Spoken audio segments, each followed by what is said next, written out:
Ndị be anyị ekene m unu nke onye chiri ya zere. Ekpere m bụ na ọ ga-adịrị nwoke mma dịkwazịrị nwaanyị na mma. Anyị ga na-eje eje na-abata abata, ngwa anyị ji eko agaghị akọ mụ na gị. Ụzọ anyị ga-abụ ụzọ mmiri, ọ gaghị abụ ụzọ nkụ. Ewe m na-asị Igbo mụrụ mụ, anyị jebe ejebe ije awere, anyị naba anaba ije awere. Aka m bụkwa nwanne ụlọ nwaanyị Oriakụ Uju Anyanwụ, onye nkụzi Igbo n'iru akwụkwọ abụmụta asụsụ Igbo. Biko gbanị ya na-esonyere m n'iru akwụkwọ abụmụta asụsụ Igbo, tụsara m ozi a ma na-esonyere m. Igbo mụrụ m, ọ bụkwanụ mmadụ ka eji aka. Igbo na-ekwu na ọ bụ mmadụ bụ ndụ ibe ya. Cheta na anyị ka nọkwa na nnyocha akwụkwọ abụ isi akwụ dara n'ala. Cheta na ebe anyị kwụsịrị bụ ebe Chike kwuru na ihe ya na-achọ n'uko elu ka ya hụrụ n'uko ala. Onye kaptịn ahụ wee dọọ ya aka na ntị na ya emekwana ka ndị mmadụ mata na o nwere ihe jikọrọ ha abụọ, ma ọ bụ na ha abụọ mataburu mbụ. Chike wee debe iwu a. Chike na-agbara kaptịn odibo, mana Chike na ọ dị ka onye a na-agbara odibo. Ihe oriri anaghị akọ ha n'ụlọ. Chike na-erijuzi afọ maka na kaptịn ahụ na-eje n'ogige ebe a na-eke ihe oriri, na-ebute ihe oriri ha na-eriju afọ.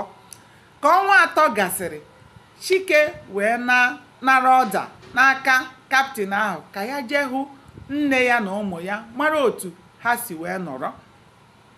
Onye kaptịn ahụ wee sị ya gaa. Oge Chike gaziri n'ebe ahụ ha bi, ọ hụghị nne ya, ọ hụghị ụmụ ya, ọ hụghị Ada. O wee gakwuru nwoke nwe ụlọ ebe obi wee jụọ ya ebe ndị be ha nọ. Nwoke ahụ wee gwa ya na nwanne ya nwoke bụ kaptịn Okechukwu bịara kpọrọ nne ya na ụmụ ya, mana Ada soro ndị enyi ya wee pụọ.